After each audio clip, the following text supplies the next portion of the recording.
Good morning, Philadelphia, and welcome to Race on Main. We have a very touching subject today. Kat Locke is going to be here discussing suicide and suicide prevention related to a story close to home with her. So please stay tuned, and we'll have some great information for you.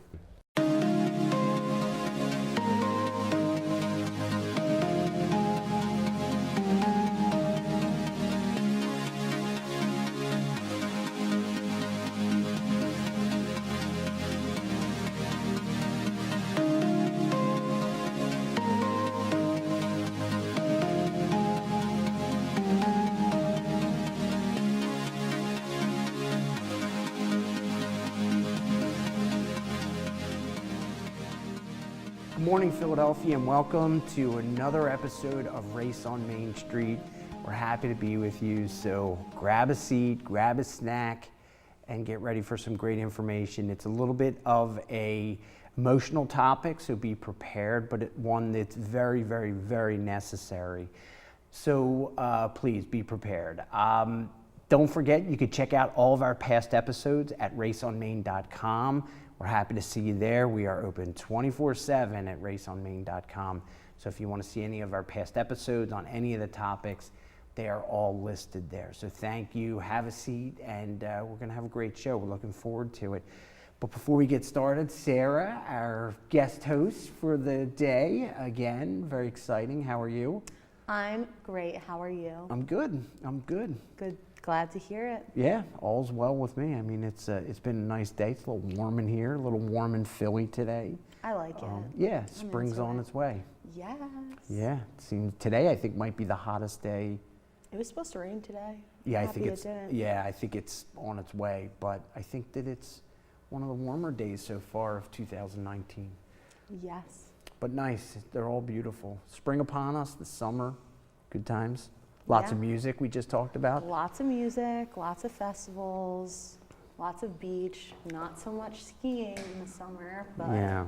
I am skiing in the summer. okay. Other parts of the world, it is winter. That is true. And I'm going to try my best to see something very cultural in the Southern Hemisphere. Perfect. Yeah, I'll be at the beach. Everybody has their thing. Yes. So I think what we should do, we're gonna get right into it because this is such an important topic, and it's the press, the problems, the issues that relate to this particular topic, the idea of suicide and suicide prevention is it seems like, and I'm assuming we'll learn a little bit more about it, more prevalent than ever. Yes. And there's a reason for it. We need to get to the bottom of it and start fixing it. So we have a great guest today. Why don't you tell us a little bit about her? Yeah, so today we have Kat Locke-Jones of SL24. Kat is a 7th grade teacher in the Baltimore area. She teaches English and social studies, and she founded the foundation for her brother, Sean, who passed away this summer of suicide. So she's one of 7 children, and her mission is to spread awareness about suicide in schools and, really just help those with mental health or with mental problems, seek the help that they need. So. Yeah. We're happy to have you. Thank you guys so much for having me. It's great to be on here with you all. I really appreciate you guys inviting me on here. Yeah, we're thrilled to have you, and it's a tough topic, we know. So why don't we start with who was your brother? Give us some details as you smile. Yeah. I know it's tough. I can see the lump in your throat. It's tough, but so I'm the oldest of 7, like you were saying, and Sean was my little brother. He fell in the middle. And it's funny to call Sean my little brother because he wasn't little in any aspect of it. He was 6'4". He was a Division I basketball player at the University of Delaware. He played all 4 years. And in high school, he was the first freshman to be on the varsity team. He was homecoming king, voted best all around. He was just such a bright, incredible light. And while sports were definitely a cornerstone of Sean's life, you could see his champion winning aspect in every area of his life. So I very quickly you know, if you have siblings, you know, as the older one, you always want to be kind of like the best. But I very quickly had to swallow my pride and realize my brother was going to beat me at anything, whether it was checkers or picking the next bachelorette. Sean was like a natural winner. And that's how we all viewed him. He was the golden child. And one thing, however, that he wasn't able to overcome was his depression. And Sean took his life. He died of suicide on July 18, 2018. I was at the doctor's office when I got the phone call, and I remember being just shocked. Sean and I talk every single day on our way home from work. The last conversation we had was about whether or not he had a chance being a groomsman in Justin Bieber's wedding. So I just was truly and unbelievably shocked. When Sean passed away, over 2,000 people came to his funeral. Wow. He was this local legend to us, but he was just an amazing, amazing person. And as my siblings and I process this grief and this loss, we really want to make sure that we can put this into action. I don't want any other sibling to lose their best friend. If you have siblings, you know that you just love them words beyond. And we want to make sure that no one else has that conversation with their little siblings, with their parents, because it is so tough. Yeah, it's incredible. Yeah, so tell us a little bit more about SL24 and, you know, why the foundation is so important. So SL24 is a nonprofit organization, and the SL24 is Sean Locke. And Sean was like a tradition man all the way, so he wore 24 all through high school and all through college. And we have 3 goals with the foundation: assist, educate, and support. So one thing that we really want to do is we want to assist college and high school athletes. We know that once athletes stop playing sports or they suffer an injury, there's this loss of identity. So we want to make sure that we provide them education and resources as they transition out of sports. And we also want to make sure that we educate students all around. So I'm a teacher down in Baltimore City, as you said earlier, and we want to make sure that we provide curriculum and professional development to teachers and students. And we do that through our hour-long presentation called An Honest Conversation. My dad and my little brother or myself will go to schools and we'll have this conversation and provide teachers and students with resources.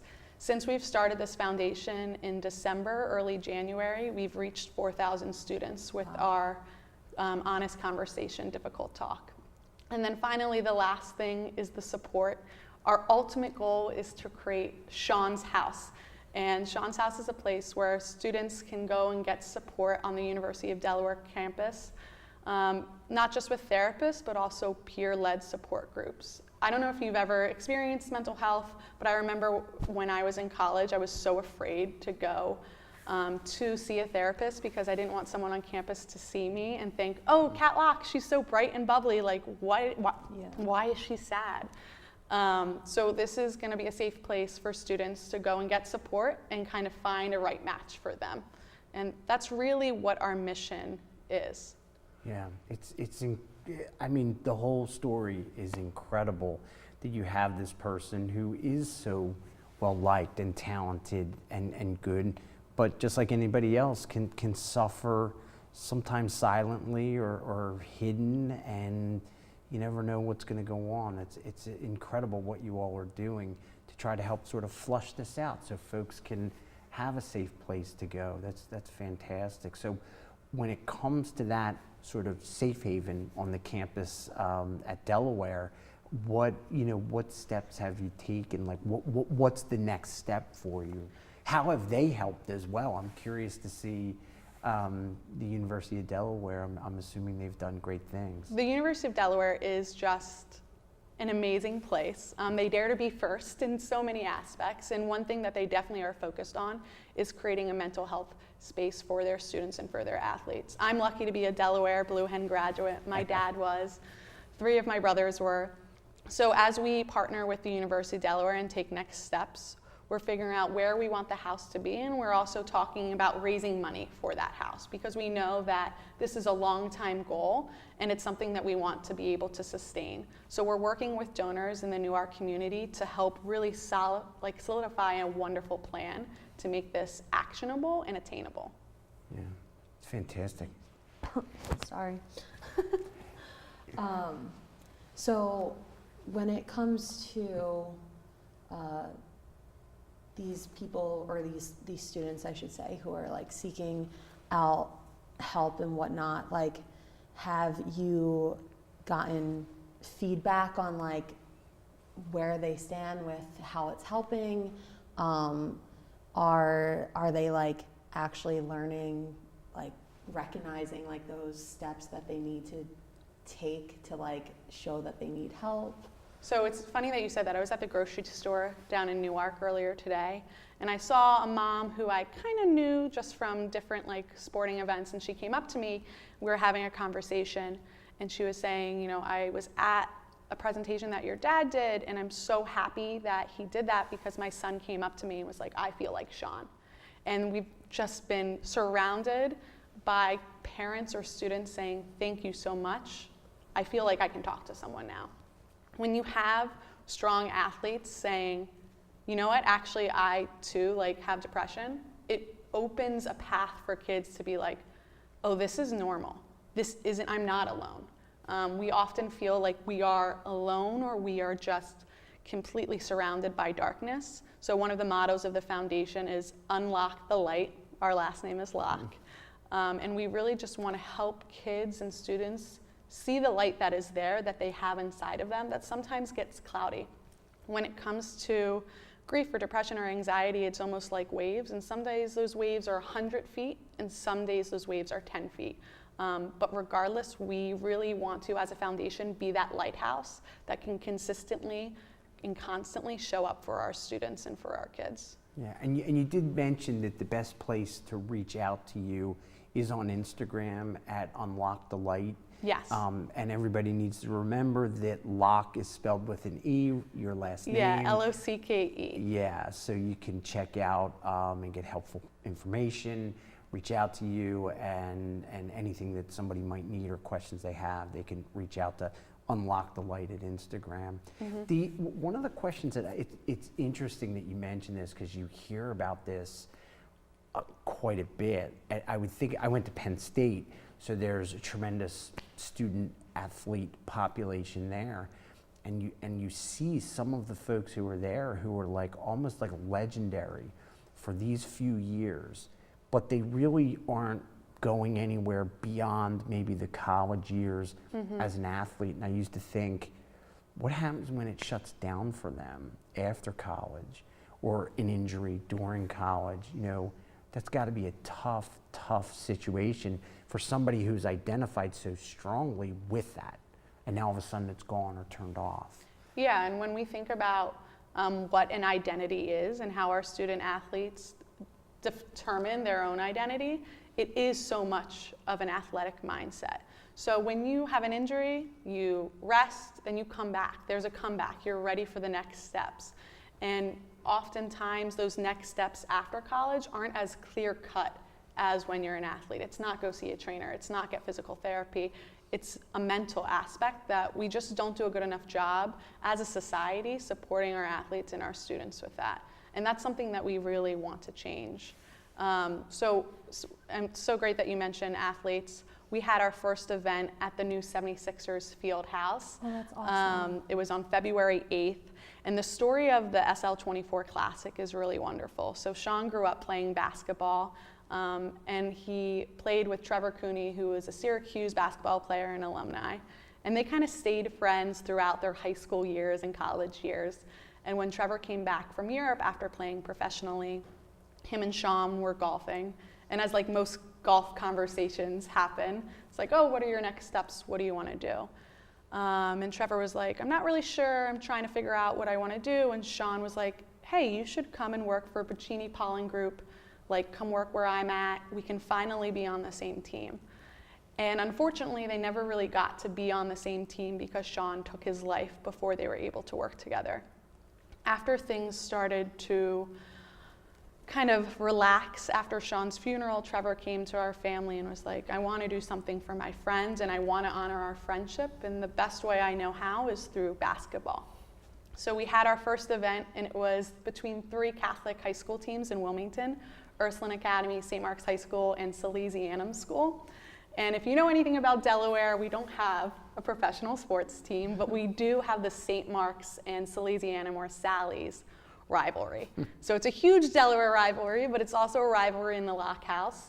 My younger brother, Kevin, went to Salesianum, and Sean and Victor, my 2 brothers, went to St. Mark's, and my current brother, Aiden, is a junior at St. Mark's as well.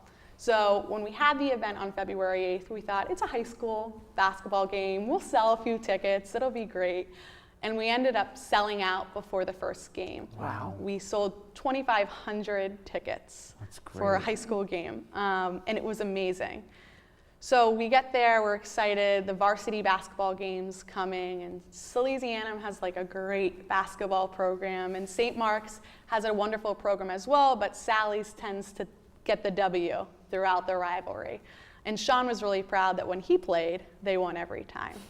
So we're excited, it's a great game. And it ended up St. Mark's, for the first time since Sean graduated, defeated Salesianum, which is amazing. The best part of the whole story is that our little brother Aiden, who's a junior, was on the court wearing number 23. Oh, that's great. So it was a really special moment for our family and for the Delaware community. We were able to raise a little over $208,000 That's amazing. for our first event.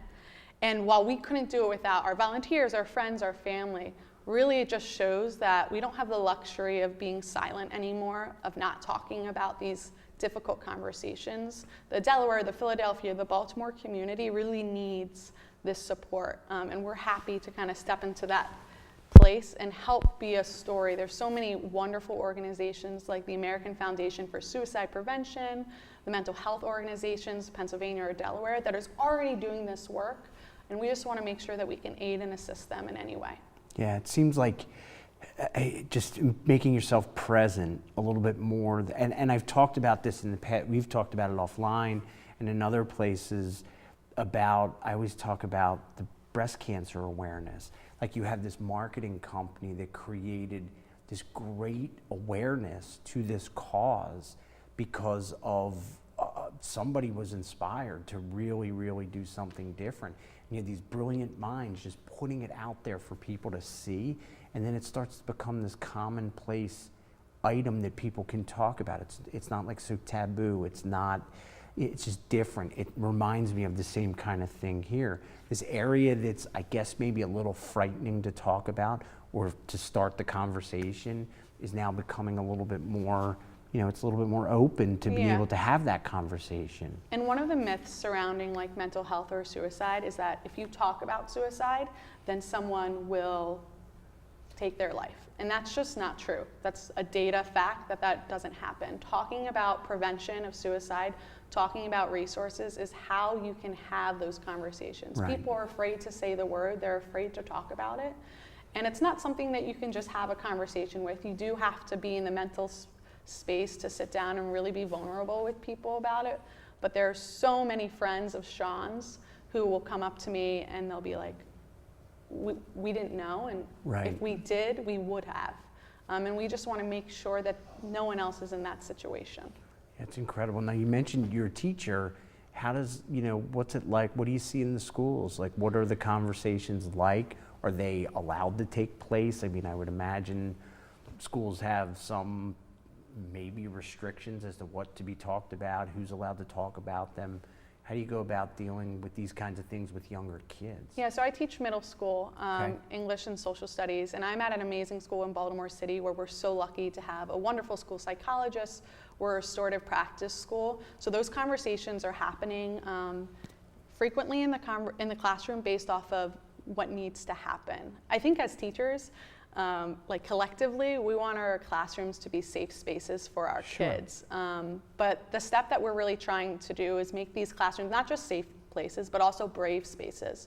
So where our students can feel validated and vulnerable to tell their own stories, so we can make sure that we get the resources. My husband is a physical educator in Baltimore City, and when we were talking over dinner one day, we were talking about curriculum, and physical educators and health teachers spend so much time talking about physical health, but they don't spend a ton of time talking about mental health. And that's really just how the curriculum is written. So something that SL24 really wants to focus on is adding that mental health curriculum component to Baltimore City and to Delaware as well, making sure that we can create well-rounded students that feel loved on a variety of ways. Yeah, I guess because it's not maybe so obvious that somebody has this type of issue, it does get overlooked a little bit.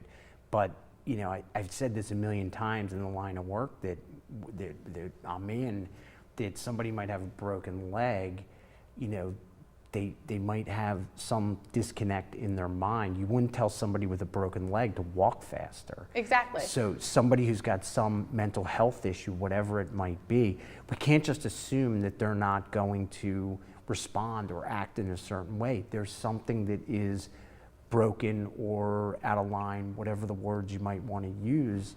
And as a result, we can't expect them to be doing things the way you might expect them to do it. But there needs to be some type of bridge to help in that area. Yeah, and teachers see it all the time. We know our students so well. We really create a space where we feel like they're our family. So we see it and we want to be able to help.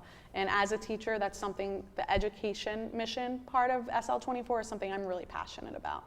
Yeah, it seems like you have, with a large family, you have so many of the components. Yeah, you have exactly. experts in a lot of the areas. I'm very lucky. My brothers and sisters are truly just amazing. I feel like sometimes I'm like the Weasleys from Harry Potter, like we're all kind of a little bit wild, but I love it. Yeah. I love it. It works. It's unbelievable. The cause is unbelievable. And again, it's Unlock the Light at Instagram. That's the best place.